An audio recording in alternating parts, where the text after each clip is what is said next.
am mountain, I am dust, constellations made of us. There's glory in the dirt, a universe within the sand, eternity within a man.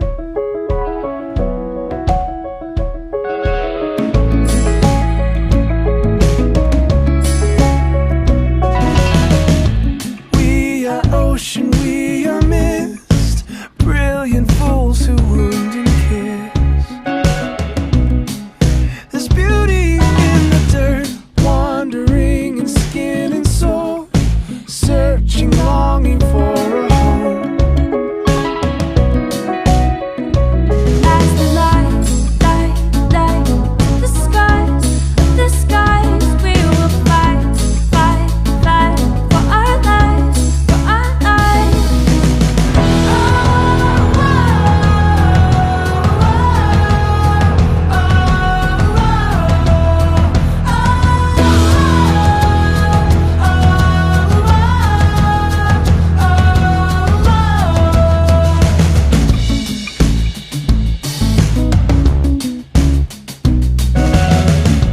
I am mountain, I am dust, constellations made of us. There's mystery in the dirt, the metaphors are breaking down. We taste the wind inside a sound. As the lights of the skies, we will fight for our lives, for our lives. As the lights of the skies, we will fight for our lives, for our lives.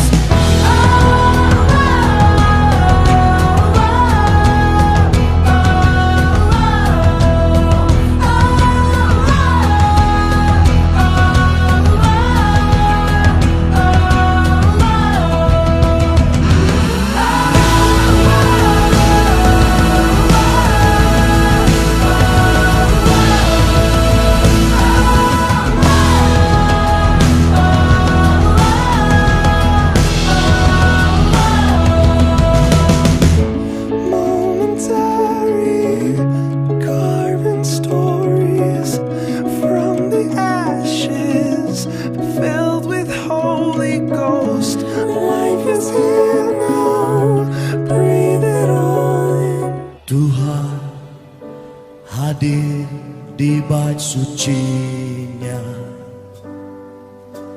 Tuhan ada di tahtanya. Kami bawa korban pujian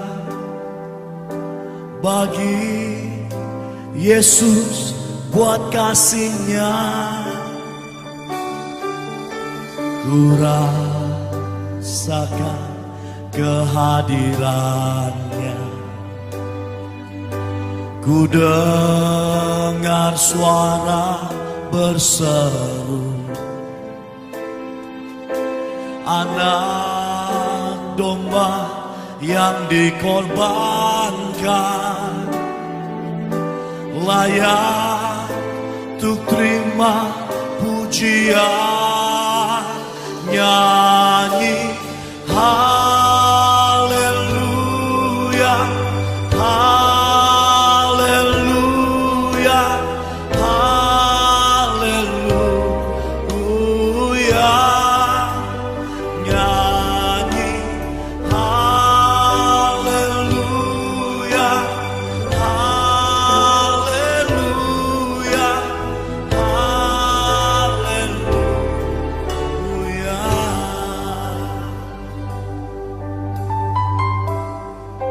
Mari kita nyanyikan bersama-sama. Tuhan hadir di bait sucinya. Tuhan ada di tahtanya.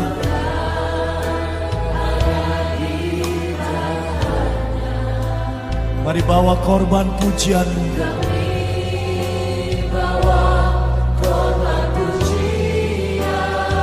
Bagi Yesus.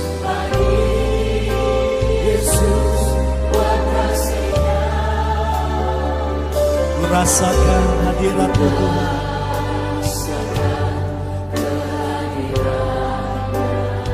Haleluya. Ku dengar suara berseru, anak domba yang dikorbankan. Yesus Tuhan, Dia layak terima pujian. Haleluya.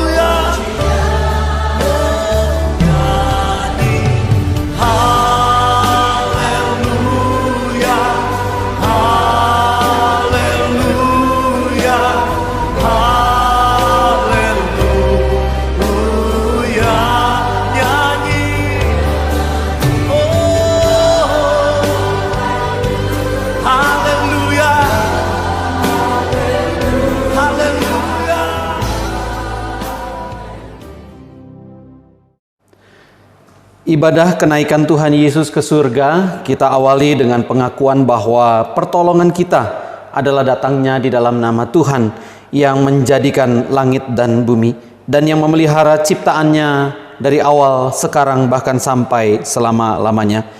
Turunlah atas kita sekalian anugerah dan damai sejahtera dari Allah Bapa kita dan dari Tuhan kita Yesus Kristus, serta di dalam persekutuan Allah Roh Kudus. Amin.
Mari kita mengaku dosa kita dan kita merendahkan hati kita di hadapan Tuhan yang kudus, yang suci, dan yang mulia. Mari kita berdoa. Bapa kami dalam surga, kami bersyukur, berterima kasih Tuhan yang selalu menolong, menuntun, memimpin kehidupan setiap kami. Khususnya ketika kami memasuki dan menjalani masa-masa yang sulit seperti saat ini. Tuhan, kami yakin dan percaya Tuhan selalu memegang kami, memeluk kami, dan kami tidak pernah tidak merasakan kasih Tuhan. Kami bersyukur, berterima kasih untuk pagi hari ini di mana kami boleh sekali lagi sama-sama datang kepada Tuhan. Di dalam kami boleh memperingati dan kami boleh merayakan kenaikan Tuhan kami Yesus Kristus ke surga. Kami bersyukur, berterima kasih untuk pagi ini. Tuhan yang kiranya boleh memberkati ibadah kami, khususnya ketika kami boleh memuji, menyembah Tuhan. Dan kami mengingat akan setiap pelanggaran kami, dosa-dosa kami. Tuhan, di sini kami, hati kami yang penuh dengan kekotoran, datang kepada Tuhan. Tuhan sucikan, Tuhan layakan kami, sehingga kami boleh sungguh-sungguh di dalam ibadah kami, khususnya ketika kami beribadah kepada Tuhan, dan ketika kami boleh menjalankan kehidupan kami. Tuhan berkati kami, atur setiap perkataan kami, atur setiap pikiran kami, bahkan tingkah laku, tindak tanduk kami. Dan biarlah Tuhan yang sendiri boleh memampukan kami, supaya kami memancarkan kemuliaan Tuhan dalam hidup kami. Terima kasih Bapa, kami bersyukur, berterima kasih. Biarlah Yesus Kristus yang sudah pernah mati, bangkit, dan boleh naik ke surga, itu boleh menyucikan setiap dosa dan pelanggaran kami. Kami berdoa, kami bersyukur di dalam nama Yesus Kristus, Tuhan dan Juru Selamat yang hidup. Amin. Berita anugerah terambil dari Kisah Para Rasul 13, ayatnya yang ke-38 sampai ayat yang ke-39. Kisah Para Rasul 13 ayat 38 sampai 39. Demikian firman Tuhan. Jadi ketahuilah hai saudara-saudara, oleh karena Dialah maka diberitakan kepada kamu pengampunan dosa. Dan di dalam Dialah setiap orang yang percaya memperoleh pembebasan dari segala dosa yang tidak dapat kamu peroleh dari hukum Musa. Saya bacakan sekali lagi Kisah Para Rasul 13 ayat 38 sampai 39.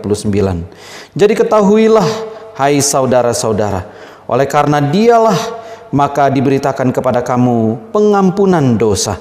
Dan di dalam Dialah setiap orang yang percaya memperoleh pembebasan dari segala dosa yang tidak dapat kamu peroleh dari hukum Musa.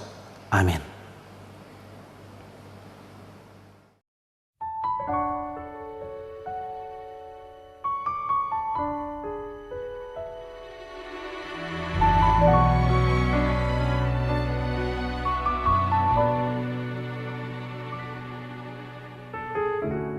Dengan apa ku membalas kasih-Mu yang ku terima dari-Mu? Dengan apa ku membalas cinta-Mu? Oh Yesusku,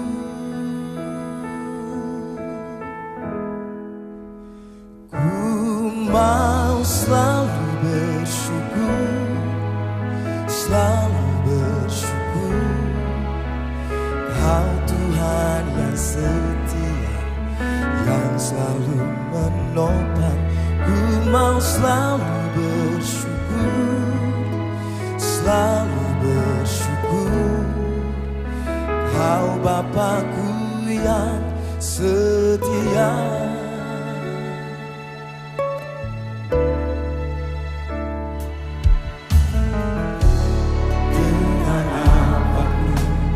Balas kasih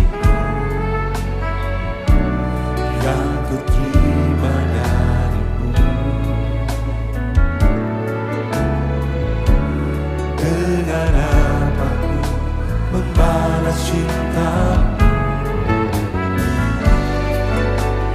Oh Yesusku, ku mau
kedua tangan kita.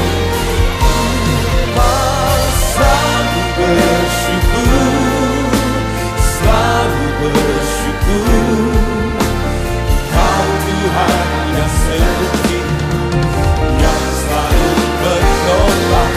Ku mau selalu bersyukur, selalu bersyukur. Kau Bapa-Ku yang setia. Ku mau selalu bersyukur, selalu bersyukur. Kau Tuhan yang setia, yang selalu menolong. Ku mau selalu bersyukur, selalu bersyukur. Kau Bapa-Ku yang setia. Kau Bapa-Ku yang setia.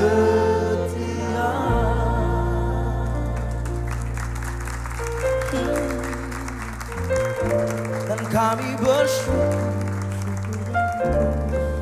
kepadamu, Tuhan Allahku, Bapa yang baik, teramat baik. Kau sungguh baik bagi kami. Hati kami limpah dengan syukur, mulut kami penuh dengan pujian bagimu, menyembahmu, memujimu Tuhan. Kau setia, kau selalu setia. Mari bersyukur, haleluya, haleluya, haleluya. Kami datang dengan hati yang penuh limpah dengan syukur kepadamu Bapa. Kami datang bawa persembahan korban syukur, memuliakan Engkau Yesus Tuhan. Haleluya, haleluya. Boleh mengajak Bapak Ibu Saudara, boleh bangkit berdiri, bolehkah kita angkat kedua tangan kita. Oh, yang bersyukur. Oh ya sandala mata sandala maso. Hiria lama sandala mata kanala. Huria lama sandala.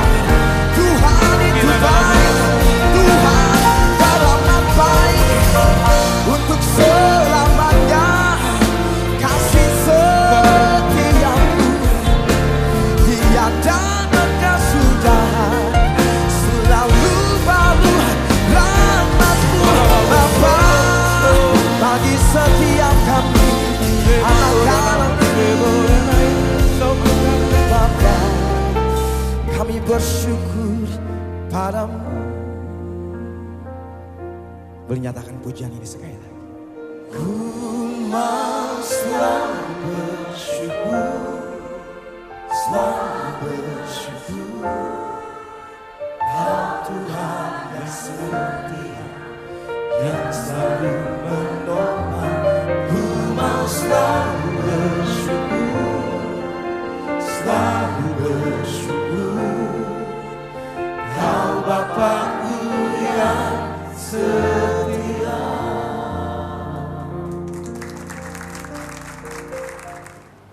Selamat pagi Bapak Ibu Saudara yang dikasihi Tuhan. Kita sekali lagi bersyukur kepada Tuhan di tengah-tengah masa pandemi yang secara sosial, secara ekonomi kita mengalami kesulitan, tetapi Tuhan yang boleh tetap menjaga dan memelihara kehidupan kita. Dan pada hari ini kita sekali lagi boleh datang kepada Tuhan beribadah sekalipun kita di rumah, tetapi Tuhan yang tetap memberikan kasih karunia Tuhan, berkat Tuhan di dalam kita boleh memuji dan menyembah Tuhan. Nah, firman Tuhan pada pagi hari ini kita akan bahas tentang kenaikan Tuhan Yesus sebagai satu pengharapan yang pasti. Karena pada hari ini tanggal 21 Mei 2020 kita memperingati hari kenaikan Tuhan kita Yesus Kristus ke surga. Mari sebelum kita membaca dan merenungkan firman Tuhan, kita berdoa terlebih dahulu. Bapa kami dalam surga, sekali lagi kami datang bersyukur, berterima kasih karena Tuhan yang kami sembah, Yesus Kristus, bukanlah Tuhan yang mati, bukanlah Tuhan yang tetap tinggal di dalam kubur, tetapi bangkit dari antara orang mati, menampakkan diri kepada murid-murid dan kepada orang banyak. Dan secara khusus kami bersyukur, berterima kasih kalau pada hari ini kami memperingati bahwa Yesus Kristus yang kami sembah adalah Dia yang sudah naik ke surga. Kami bersyukur, berterima kasih untuk pagi hari ini di mana kami boleh ada kesempatan, boleh sekali lagi beribadah, menyembah Tuhan, memuji Tuhan. Biarlah Tuhan yang kiranya boleh memberkati setiap kami. Dan kami menyerahkan ke dalam tangan Tuhan. Berikan kasih karunia Tuhan, berikan berkat Tuhan, sehingga kami bukan hanya sekedar melakukan ini bagi kepentingan kami sendiri, tetapi kami boleh melakukan untuk kemuliaan nama Tuhan. Terima kasih Bapa, kami berdoa, kami bersyukur, dan kami menyerahkan waktu di mana kami akan belajar dari kebenaran firman Tuhan. Tuhan berkati setiap kami. Di dalam nama Yesus kami berdoa, kami bersyukur. Amin. Kenaikan Yesus sebagai satu pengharapan yang pasti. Saudara, di luar sana terlalu banyak pengharapan-pengharapan yang semu, dan juga ada pengharapan-pengharapan yang hidup kekal yang mungkin ditawarkan bagi setiap kita. Tetapi kita yakin dan percaya bahwa pengharapan akan keselamatan dan hidup kekal itu hanya didapat di dalam Yesus Kristus. Dan kita bersyukur dengan kenaikannya, itu boleh menandakan bahwa pengharapan kita di dalam Tuhan itu adalah pengharapan yang pasti. Mari sebelum kita merenungkan firman Tuhan, kita akan membuka satu bagian firman Tuhan yang terambil dari beberapa bagian, yaitu dari Injil Markus 16 ayat yang ke-19, lalu kemudian Injil Lukas 4 ayat yang ke-50 sampai 51. Lalu kemudian dari Kisah Para Rasul 1 ayat yang ke-9 sampai ayat yang ke-11. Saya akan bacakan bagi Bapak Ibu Saudara. Dari Markus 16 ayat 19. Sesudah Tuhan Yesus berbicara demikian kepada mereka, terangkatlah Ia ke surga, lalu duduk di sebelah kanan Allah. Dari Injil Lukas 24 ayat yang ke-50 sampai 51. Lalu Yesus membawa mereka keluar kota sampai dekat Betania. Di situ Ia mengangkat tangannya dan memberkati mereka. Dan ketika Ia sedang memberkati mereka, Ia berpisah dari mereka dan terangkat ke sorga. Tulisan dari seorang yang sama juga dari Dr. Lukas yang dicatat di dalam Kisah Para Rasul 1 ayat 9 sampai ayat yang ke-11. Sesudah Ia mengatakan demikian, terangkatlah Ia disaksikan oleh mereka, murid-muridnya, dan awan menutupnya dari pandangan mereka. Dan ketika mereka sedang menatap ke langit, waktu Ia naik itu, tiba-tiba berdirilah dua orang yang berpakaian putih dekat mereka, dan berkata kepada mereka, "Hai orang-orang Galilea, mengapakah kamu berdiri melihat ke langit? Yesus ini yang terangkat ke sorga meninggalkan kamu, akan datang kembali dengan cara yang sama seperti kamu melihat Dia naik ke surga." Saudara, di dalam Injil Markus, di situ ada satu catatan yang mengatakan bahwa Yesus terangkat lalu kemudian duduk di sebelah kanan Allah. Yesus terangkat lalu kemudian duduk di sebelah kanan Allah. Saudara, ada beberapa pengertian yang boleh menjelaskan tentang di sebelah kanan Allah. Artinya bahwa Yesus Kristus adalah orang yang sudah diterima dengan sukacita oleh Allah. Allah memberikan satu tugas, dan tugas itu sudah dilaksanakan secara tuntas oleh Tuhan Yesus ketika Dia datang ke dalam dunia. Dan ketika Dia menyelesaikan misinya di dalam dunia, tujuannya ketika Dia datang ke dalam dunia, dan Dia selesaikan semuanya, tugasnya Dia selesaikan, dan tugasnya itu diterima oleh Tuhan. Orang yang menyelesaikan tugas itu diterima oleh Tuhan. Itu sebabnya Dia diberikan satu tempat yang istimewa, yaitu adalah di sebelah kanan. Nah, di sebelah kanan yang kedua itu mempunyai pengertian adalah tempat seorang pemenang. Yesus itu digambarkan seperti seorang jenderal perang yang pergi berperang dan memenangkan peperangan.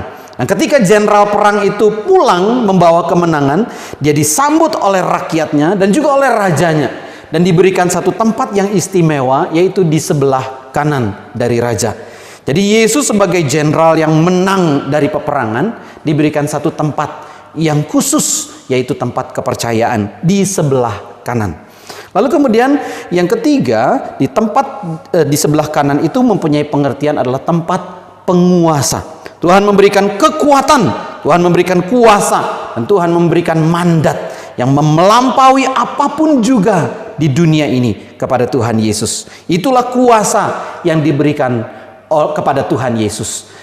Makanya Tuhan Yesus di dalam Injil Matius 28, dia mengatakan bahwa kepadaku telah diberikan segala kuasa, baik di bumi maupun di surga. Jadi tempat yang di sebelah kanan itu mempunyai pengertian adalah tempat penguasa. Nah, pada hari ini kita akan mempelajari tentang Tuhan Yesus yang naik ke surga. Itu memberikan pengharapan yang pasti bagi setiap kita anak-anaknya. Tuhan Yesus naik ke surga memberikan pengharapan yang pasti bagi kita anak-anaknya. Kenapa? Karena ketika kita mengingat Tuhan Yesus yang naik itu, Tuhan Yesus naik ke surga merupakan satu peristiwa yang penting bagi kehidupan Tuhan Yesus dan juga bagi kehidupan kita. Karena ketika Tuhan Yesus naik ke surga, dia kembali ke rumah Bapa di surga.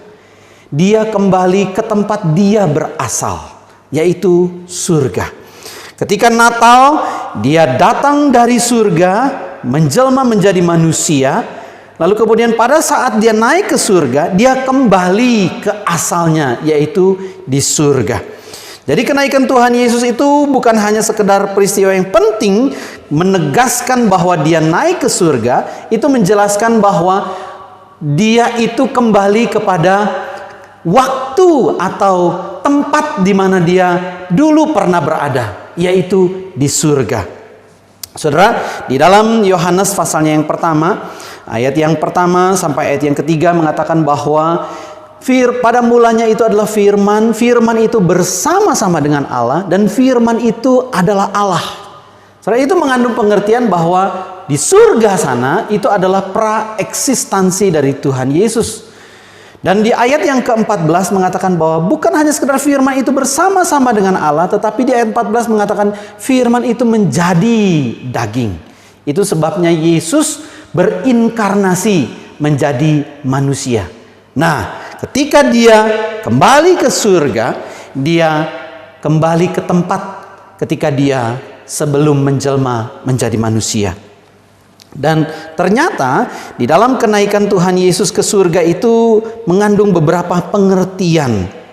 Saudara, bukan hanya sekedar yang istilah tempat atau di sebelah kanan Allah Bapa itu punya pengertian yang penting juga, tetapi kenaikan Tuhan Yesus ke surga itu mempunyai pengertian yang penting bagi kita juga sebagai anak-anak Tuhan. Yang pertama, kenaikan Tuhan Yesus ke surga itu menegaskan bahwa korban Kristus adalah korban bagi Allah. Korban Kristus itu adalah korban bagi Allah. Dan ketika Yesus Kristus berkorban bagi Allah atau berkorban di atas kayu salib, pengorbanannya itu ditegaskan atau diteguhkan atau diakui. Jadi ketika Tuhan Yesus naik ke surga, itu merupakan satu pengakuan dan penegasan korban persembahan Yesus Kristus. Yang kedua, kenaikan Tuhan Yesus itu merupakan satu contoh di dalam hal kenaikan semua orang percaya yang juga nanti akan naik ke surga. Jadi yang kedua merupakan pola kenaikan orang percaya. Kalau Tuhan Yesus naik ke surga terangkat, demikian juga nanti kita sebagai anak-anak Tuhan, orang-orang yang percaya dari seluruh muka bumi, itu akan naik ke surga dengan cara yang sama. Yang ketiga, Tuhan Yesus naik ke surga itu memberikan satu tempat bagi kita yang percaya kepadanya. Di dalam Yohanes 14 ayat yang kedua sampai ayat yang ketiga mengatakan bahwa aku pergi meninggalkan kamu, pergi ke rumah Bapakku. untuk menyediakan tempat bagimu. Supaya dimanapun aku berada, kata Tuhan Yesus, kamu pun berada. Jadi yang ketiga, Kristus itu mempersiapkan rumah bagi kita anak-anak Tuhan. Jadi jelas sekali bahwa Yesus naik ke surga itu memberikan satu pengharapan yang pasti bagi kita. Nah, pertanyaannya adalah, betul Yesus Kristus naik ke surga, memberikan pengharapan yang pasti. Tetapi masalahnya saya itu sedang di dalam masa-masa pandemi COVID-19. Dan katanya virus ini adalah bukan hanya sekedar virus yang memberikan satu penyakit, tetapi memberikan satu kematian. Ada beberapa orang-orang yang sangat serius sekali menanggapi pandemi ini. Mengatakan bahwa ketika keluar dari rumah harus cuci tangan, cuci kaki, ataupun mandi kalau perlu. Lalu kemudian baju harus dicuci, harus cuci dengan sabun, harus cuci dengan air panas. Betul bahwa virus ini merupakan satu virus yang sangat mematikan. Bagi sebagian orang sangat menakutkan, tetapi bagi beberapa orang lain menganggap enteng. Oh, nggak apa-apa, biarin aja. Saya pergi ke berbagai macam tempat, saya berkerumun ataupun saya ngumpul-ngumpul, nggak jadi masalah. Saya tetap bisa sehat. Saudara, ternyata penyakit ini atau virus ini merupakan satu virus yang sangat menakutkan. Karena virus ini mematikan. Kalau orang-orang tua, orang-orang yang lanjut usia, ataupun orang-orang yang mempunyai penyakit bawaan, saudara, katanya virus ini lebih ganas atau lebih parah daripada virus atau penyakit TBC. Orang yang telah terjangkit dengan virus corona ini, maka paru-parunya itu akan luka ataupun akan hilang fungsi sebelah. Dan bekasnya itu akan terus dibawa. Saudara, nah pertanyaannya adalah, oke, Yesus naik ke surga. Pengharapan yang pasti itu saya yakini, saya imani, saya percaya. Tetapi bagaimana dengan kehidupan kita di tengah-tengah dunia? Ketika mungkin saya sebagai kepala keluarga, saya sebagai orang tua, saya sebagai orang yang mempunyai penghasilan, ataupun saya sebagai tulang punggung, lalu kemudian mungkin saya terjangkit dengan penyakit yang mematikan ini. Lalu pertanyaannya adalah, bagaimana dengan keluarga saya? Bagaimana dengan anak-anak saya yang mungkin masih kecil-kecil? Saudara, ada beberapa teman-teman yang saya tahu ketika mengalami masa-masa duka, khususnya di dalam masa-masa pandemi seperti ini, maka orang akan jarang sekali datang ke rumah duka, ataupun mereka ikut memberikan penghiburan kepada keluarga yang ditinggalkan di kuburan ataupun di tempat kremasi. Saudara, itu semua akan mengganggu pikiran kita. Bagaimana kalau misalnya saya meninggal dunia lalu kemudian mungkin pasangan saya tidak bisa ikut menguburkan saya? Bagaimana dengan keluarga saya yang mungkin tidak bisa datang ke rumah duka ataupun menghibur orang-orang yang saya kasihi? Saudara, itu semua akan bisa mengganggu pikiran kita. Bagaimana dengan pengharapan-pengharapan yang mungkin saya bisa harapkan di dalam Tuhan? Kalau Tuhan memelihara saya, maka hidup saya akan terjamin. Apakah sedemikian? Saudara, ada sebuah kisah yang saya pernah baca di dalam satu artikel dari seorang pengkhotbah besar yang pernah menceritakannya di dalam khotbahnya. Judulnya seperti ini, yaitu mujur tidak dapat diraih, malang tidak dapat ditolak. Ini merupakan satu peribahasa yang sangat tepat untuk disematkan kepada seorang ibu ini. Ibu ini hidup bersama dengan suami dan juga anak-anaknya yang sudah dewasa, dan mereka mempunyai satu pekerjaan yang baik. Tetapi pada satu hari sang suami mengatakan bahwa dia menyerahkan diri menjadi hamba Tuhan. Dan singkat cerita, dia masuk ke dalam sekolah teologi untuk beberapa tahun dan dia lulus. Dan setelah kelulusannya mereka melayani di satu gereja kecil yang sederhana. Lalu kemudian mereka juga punya hati bukan hanya sekedar melayani tapi juga berbagi bersama dengan jemaat yang hidup di dalam berkekurangan. Saudara, pada satu kali sang suami ini berpamitan dengan istrinya, si ibu ini. Lalu kemudian dia berpamitan untuk pergi melayani di satu tempat di desa yang berbeda, dan beberapa waktu kemudian sang ibu atau si ibu ini mendapatkan kabar bahwa si suami meninggal dunia di dalam kecelakaan dalam perjalanan. Ibu ini sangat sedih, sangat terpukul, sangat marah. Tetapi semuanya itu tidak dia ungkapkan di dalam perkataannya dia. Dia berusaha untuk tampil tegar untuk bisa menguatkan anak-anaknya. Nah, ternyata masalah dari si ibu ini bukan hanya ditinggal oleh suaminya, tetapi juga permasalahan-permasalahan juga yang timbul setelahnya, yaitu berasal dari anak-anaknya. Khususnya yang pertama dari anak yang perempuan yang pertama, yang paling tua. Anak perempuannya ini punya permasalahan di dalam pekerjaannya, sampai dia harus habis-habisan, bahkan dia harus membayar hutang karena dia ditipu oleh rekan bisnisnya. Tetapi juga dia punya permasalahan, si anak perempuan ini punya permasalahan di dalam kehidupan rumah tangganya yang hampir berujung pada perceraian. Sang anak datang kepada ibunya ini lalu kemudian menceritakan setiap permasalahannya.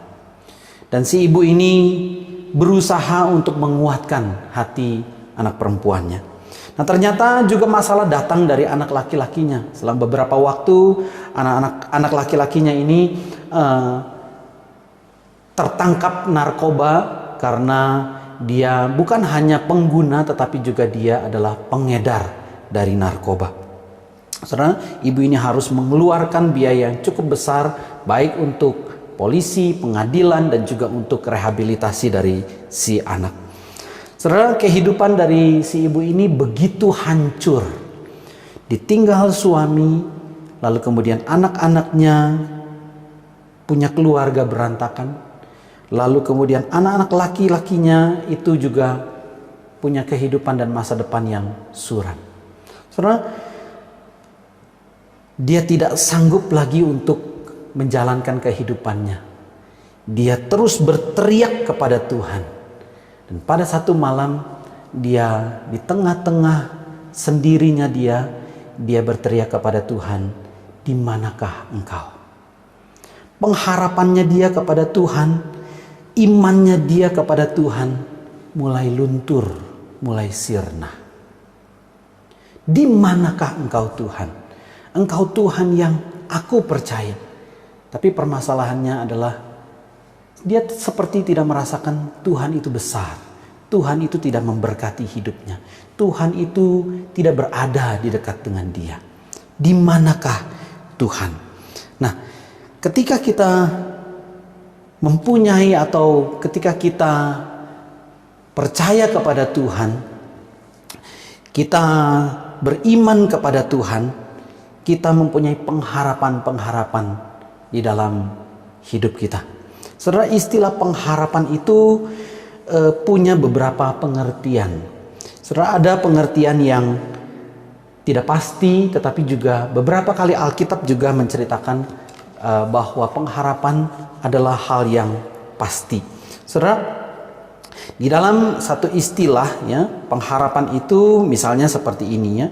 Saya berharap itu bisa menjadi dokter, tetapi ternyata lulus SMA pun saya nggak sanggup. Saya berharap bahwa gereja kita itu bertumbuh menjadi 500 orang, 1000 orang, 2000 orang. Tetapi ternyata sampai sekarang 100 pun juga nggak ada. Saudara, itulah pengertian pengharapan yang mungkin kita bisa alami, kita bisa tahu di dalam kehidupan kita. Pengharapan ada yang pasti, pengharapan ada yang tidak pasti.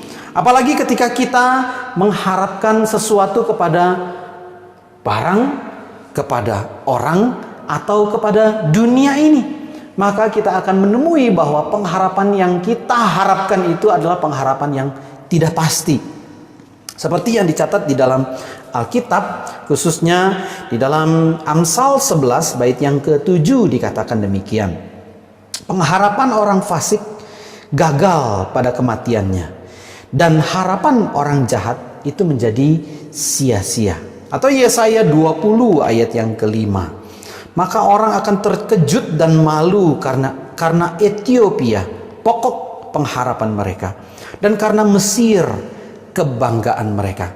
Saudara, ketika kita berharap kepada orang, ketika kita berharap kepada barang, ketika kita berharap kepada segala sesuatu yang mungkin ada di dalam dunia ini, maka pengharapan-pengharapan kita itu bisa saja pengharapan-pengharapan yang tidak pasti. Ketika kita berharap kepada satu orang, kita berharap kepada orang tersebut, lalu kemudian kita mempunyai satu hal yang disebut sebagai great expectation, pengharapan yang besar kepada orang tersebut. Oh, orang ini akan bisa memenuhi kebutuhan hidup saya. Oh, orang ini akan bisa memberikan kebahagiaan kepada saya. Oh, orang ini akan memuaskan hati saya. Ternyata pengharapan yang kita taruh kepada dia adalah pengharapan yang terlampau tinggi, sehingga dia tidak mencapai atau kita tidak puas, dan ujung-ujungnya kita kecewa. Tetapi ada acap kali Alkitab memberikan satu istilah pengharapan di dalam hal yang pasti. Dalam Kisah Para Rasul 24 ayat yang ke-15 dikatakan demikian, aku menaruh pengharapan kepada Allah sama seperti mereka juga, bahwa akan ada kebangkitan semua orang mati, baik orang-orang yang benar maupun orang-orang yang tidak benar. Atau di dalam Roma 5 ayat yang kedua, oleh dia kita juga beroleh jalan masuk oleh iman kepada kasih karunia ini. Di dalam kasih karunia ini kita berdiri dan kita bermegah di dalam pengharapan akan menerima kemuliaan Allah. Saudara, jelas beda sekali ketika kita berharap kepada manusia, ketika kita berharap kepada satu barang, atau kita berharap kepada yang ada di dalam dunia ini. Maka pengharapan kita itu bisa saja pengharapan yang mengecewakan. Tetapi pengharapan kita ketika kita taruhkan kepada Tuhan, maka pengharapan kita itu adalah pengharapan yang pasti. Pengharapan itu adalah sauh yang kuat, aman dalam jiwa kita, bagi jiwa kita, dan telah dilabuhkan sampai ke belakang tabir, di mana Yesus telah masuk sebagai perintis bagi kita ketika ia menurut peraturan Melkisedek menjadi imam besar sampai selama-lamanya. Saudara, ketika kita menaruh pengharapan kita kepada Tuhan, maka pengharapan kita adalah pengharapan yang pasti di dalam Tuhan. Saudara, saya pakai istilah blessed assurance. Ini adalah satu lagu di dalam KPPK, kepastian akan berkat anugerah Tuhan. Saudara, keselamatan kita bukanlah keselamatan yang mudah-mudahan, keselamatan yang tidak pasti. Bukan seperti itu. Keselamatan kita adalah keselamatan yang pasti di dalam Tuhan. Saudara, karena keselamatan kita itu berdasarkan iman, bukan berdasarkan perbuatan. Efesus 2 ayat yang ke-8 sampai ayat yang ke-9 dikatakan demikian, sebab oleh karena kasih karunia kamu diselamatkan oleh iman. Itu bukan hasil usahamu, itu pemberian Allah. Itu bukan hasil pekerjaanmu, maka jangan ada orang yang memegahkan diri. Keselamatan kita itu berdasarkan iman kita kepada Tuhan, bukan berdasarkan perbuatan kita. Sekali lagi, ketika kita berharap kepada manusia melakukan apa yang kita harapkan, maka kita akan bisa jadi kecewa. Sama seperti perbuatan-perbuatan kita yang kita lakukan. Perbuatan kita tidak akan memuaskan Allah.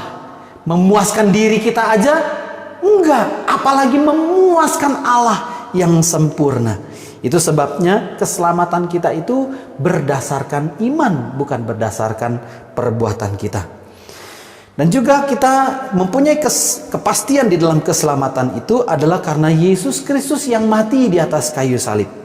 Saudara, seperti tadi yang kita sudah bahas, bahwa Yesus datang ke dalam dunia mempunyai satu tujuan, yaitu untuk menyelamatkan kita manusia yang berdosa. Dia menjalankan atau mengerjakan karya keselamatan.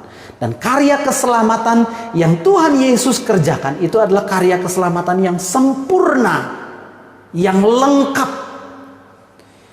Itu sebabnya ketika Tuhan Yesus di atas kayu salib, dia mengatakan tetelestai, artinya sudah genap, sudah selesai, sudah beres, kira-kira seperti itu.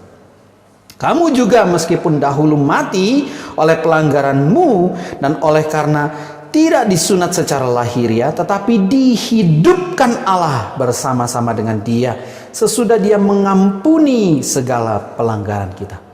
Saudara, dosa-dosa kita, kehidupan bersalah kita, pelanggaran-pelanggaran kita sudah ditanggung lunas, dibayar lunas di atas kayu salib. Dan itu semua dikerjakan oleh Tuhan Yesus. Sudah lunas, sudah selesai, sudah beres, sudah genap, tetelestai. Saudara, ternyata juga kebangkitan Tuhan Yesus mengalahkan maut itu juga memberikan satu kepastian di dalam keselamatan kita. Itu sebabnya Rasul Paulus di dalam surat 1 Korintus pasal yang ke-15 mengatakan bahwa, hai maut, di manakah sengatmu? Karena dia tahu, dia percaya bahwa Yesus Kristus yang bangkit itu mengalahkan maut, mengalahkan kematian. Sehingga kematian tidak lagi mencengkram, mengkungkung dia. Kematian itu tidak lagi menguasai dia. Maka Yesus bangkit. Dan kebangkitan Yesus itu menjadi teladan kebangkitan orang-orang percaya. Semua orang percaya akan dibangkitkan.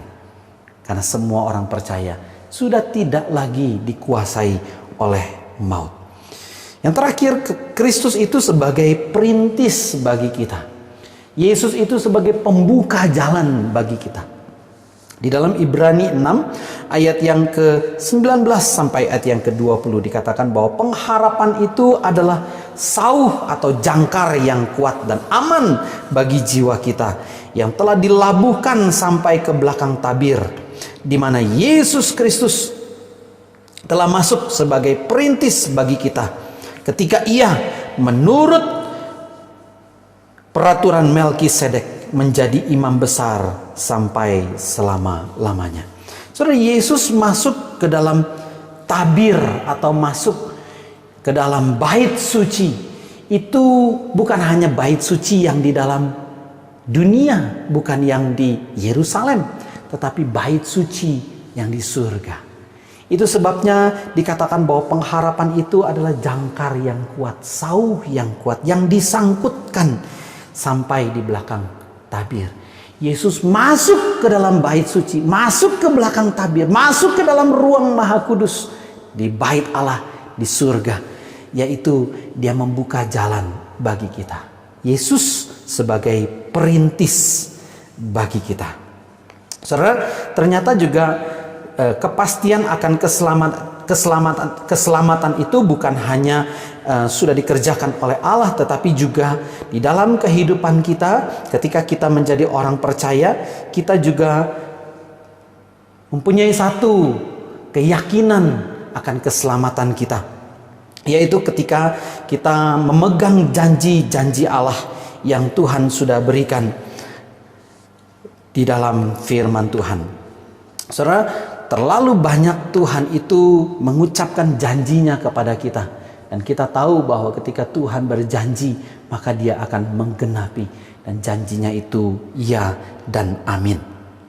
Yang kedua, bukan hanya sekedar janji-janji Allah yang kita pegang, yang di dalam firman Tuhan, di dalam Alkitab, tetapi juga kesaksian dari Roh Kudus Tuhan yang di dalam diri kita, di dalam hati kita, itu juga boleh memberikan kesaksian bagi kita. Yang ketiga adalah bukti moral di dalam kehidupan kita. Saudara, di dalam kehidupan kita itu ada yang namanya perbuatan baik. Nah, ternyata perbuatan baik yang kita lakukan ketika kita belum percaya kepada Tuhan itu berbeda dengan perbuatan baik yang kita lakukan pada saat kita sudah percaya kepada Tuhan. Saudara, perbuatan baik yang saya lakukan kepada orang lain sebelum saya percaya kepada Tuhan, saya lakukan perbuatan baik kepada dia, supaya dia baik kepada saya. Saya baik kepada dia supaya dia bisa membalas kebaikan itu kepada saya. Saya berbuat baik kepada dia, tetapi dia nggak sanggup membalas perbuatan baik saya.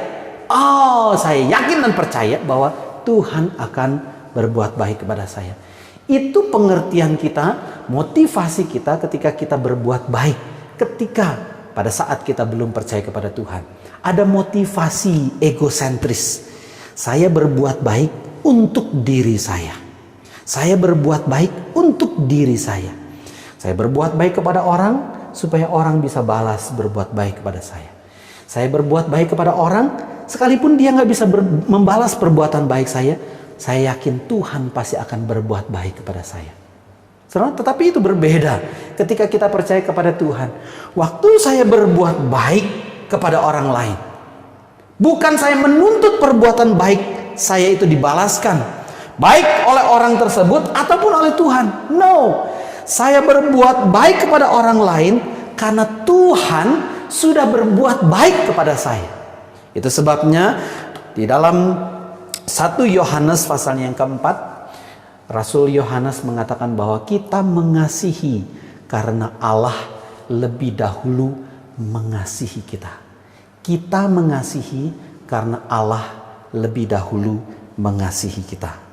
Kita yakin bahwa kita adalah orang yang diberkati oleh Tuhan. Kita orang yang sudah diselamatkan oleh Tuhan karena janji-janji Allah.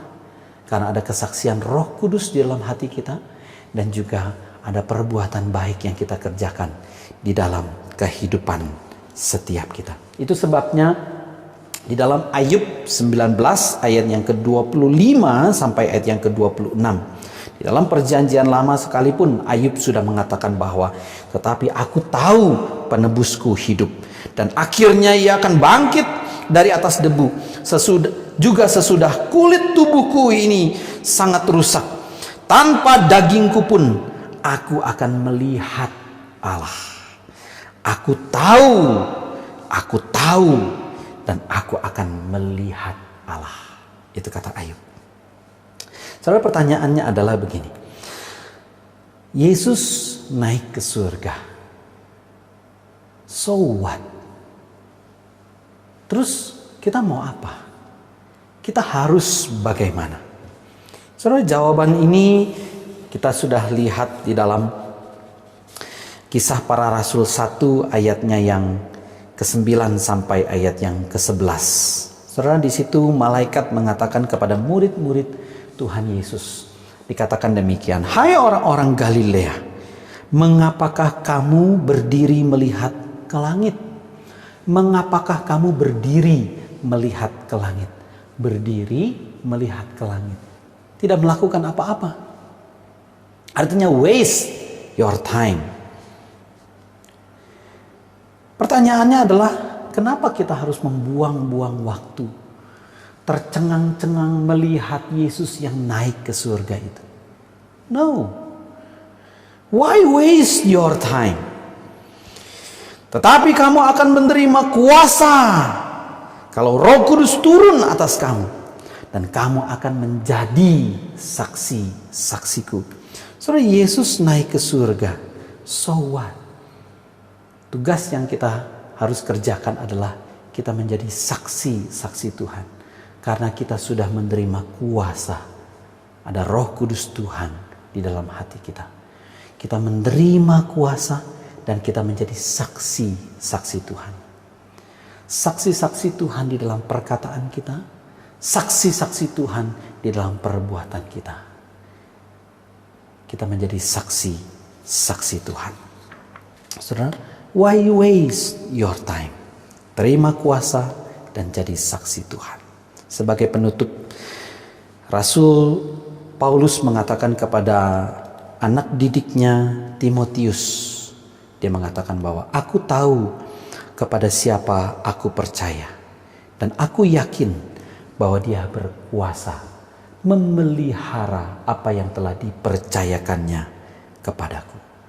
Aku tahu kepada siapa aku percaya, dan aku yakin bahwa dia berkuasa memelihara apa yang telah dipercayakannya kepadaku. Saudara, di tengah-tengah masa yang sulit ini, saya dorong kita semua terus boleh beriman kepada Tuhan. Tahu, percaya, dan yakin bahwa Tuhan berkuasa atas hidup kita. Tuhan Yesus naik ke surga, memberikan kepastian, memberikan pengharapan bagi kita. Pertanyaannya adalah, maukah kita terus berpegang kepada Tuhan? Maukah kita terus menjalankan misi yang Tuhan sudah berikan bagi kita? Kita menerima kuasa dan kita menjadi saksi-saksi Tuhan. Amin. Mari kita berdoa. Bapa kami dalam surga, kami bersyukur, berterima kasih. Kami mempunyai Allah yang hidup, Allah yang bangkit, Allah yang mengalahkan kematian, Allah yang naik ke surga, yaitu Yesus Kristus. Kami bersyukur, berterima kasih. Kami boleh mempercayakan kehidupan kami kepada Tuhan. Bukan hanya rohani kami percayakan kepada Tuhan.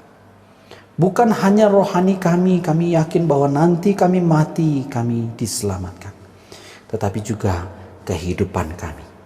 Kami mau percayakan hidup kami kepada Tuhan.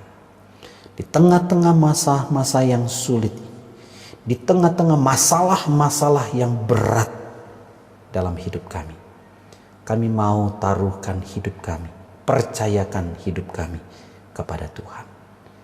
Kami yakin dan percaya Tuhan yang boleh memelihara, menjaga setiap kami. Terima kasih Bapa, bantu setiap kami, berkati setiap kami. Kami berdoa di dalam nama Yesus, Tuhan dan Juru Selamat yang hidup. Amin.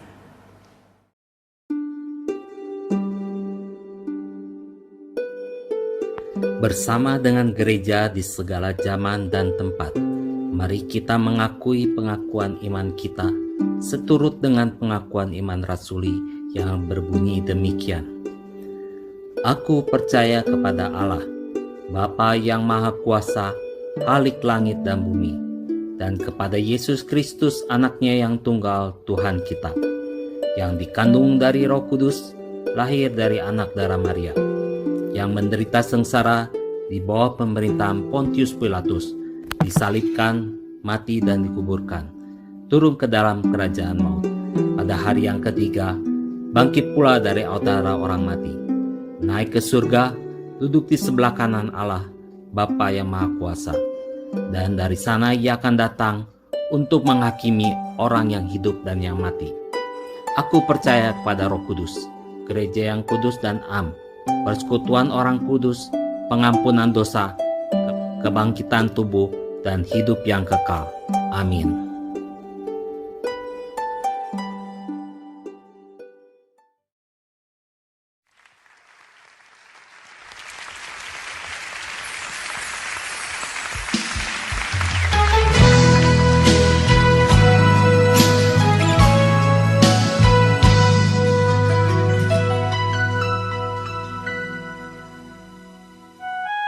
Kami umat-Mu Tuhan, kami datang menghampiri Engkau, menaikkan syukur dan pujian kami bagi-Mu. Haleluya. Tuhan, Kaulah pengharapanku, ku percaya hanya kepadamu, Yesus Allah. Perlindunganku, Engkau yang selalu ku puji.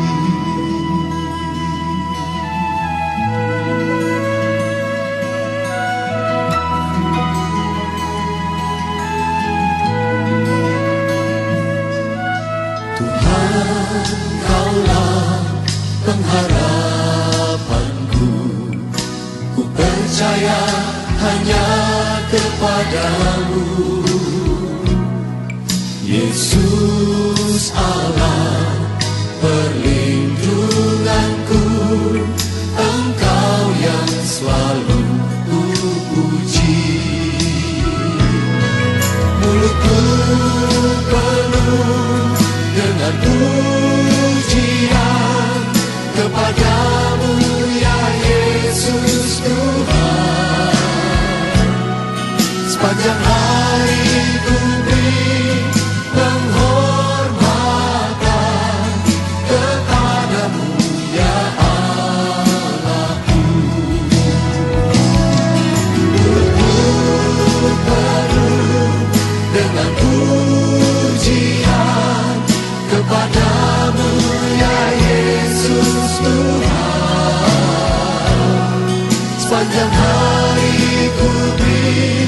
penghormatan kepadamu ya Allahku.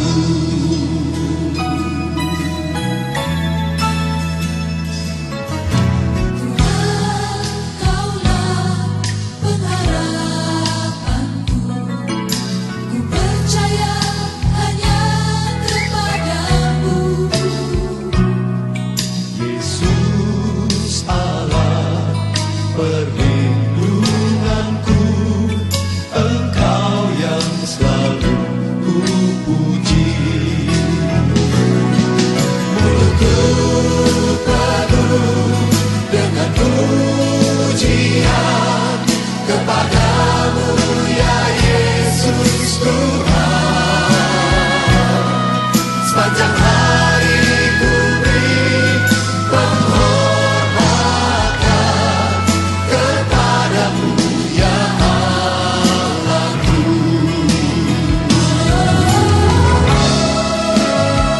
Tuhan, Engkaulah perlindungan kami, pengharapan kami, Allah yang kami puja, kami sembah seumur hidup kami. Mulutku penuh pujian, Penuh dengan pujian kepadamu ya Yesus Tuhan. Sepanjang hari ku beri penghormatan kepadamu ya Allahku.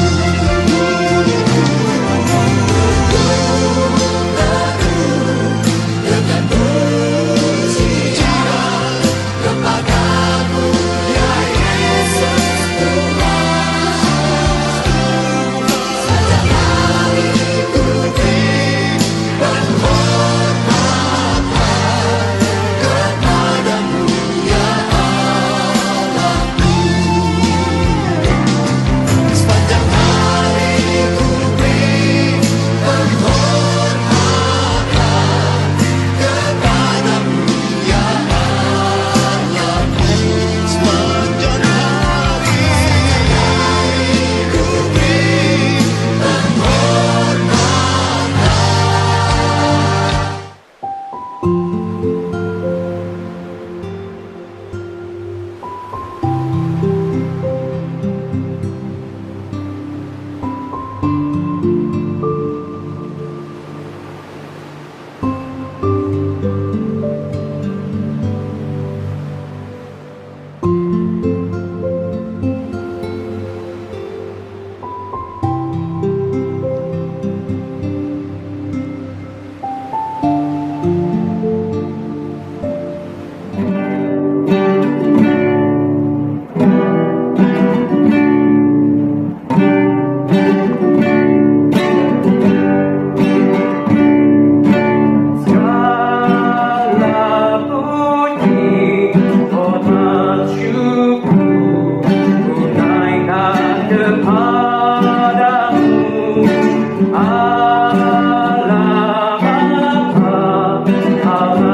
tengah-tengah kehidupan kita, keluarga kita, masyarakat di mana kita ada, Dan biarlah kita boleh memancarkan pengharapan akan kepastian keselamatan yang kita sudah peroleh di dalam Tuhan. Dan biarlah Tuhan yang boleh memberkati setiap kita. Tuhan memberkati engkau dan melindungi engkau. Tuhan menyinari engkau dengan wajah-Nya dan memberikan engkau kasih karunia. Tuhan menghadapkan wajah-Nya kepadamu dan memberikan engkau damai sejahtera. Amin.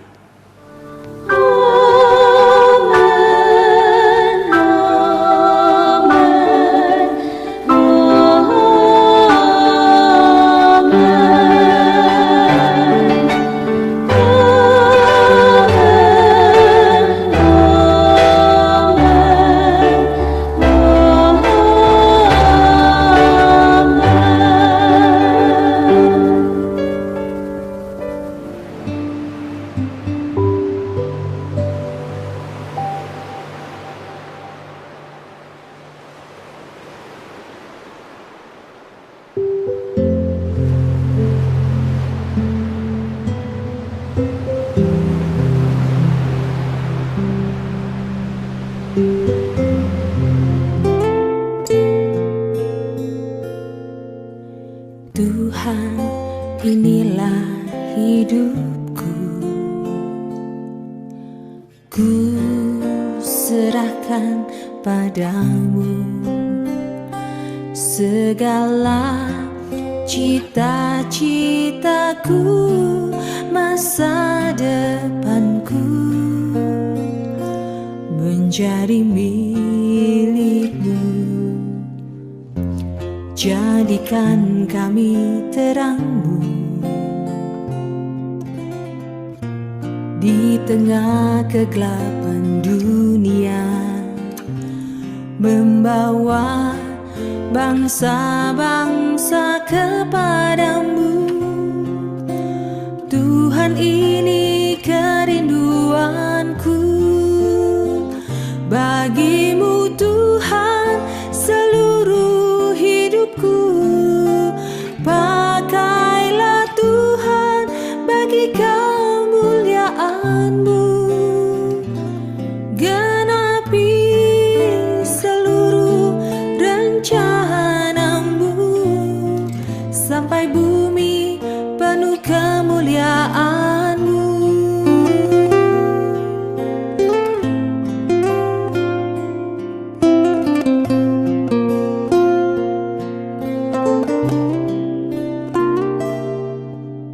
Tuhan, inilah hidupku. Ku serahkan padamu segala cita-citaku, masa depanku menjadi milik-Mu. Jadikan kami terang-Mu di tengah kegelapan dunia, membawa bangsa-bangsa kepadamu. Tuhan, ini kerinduanku bagimu Tuhan, seluruh hidupku. Pakailah Tuhan bagi kemuliaan-Mu, genapi seluruh rencana-Mu sampai bumi penuh kemuliaan.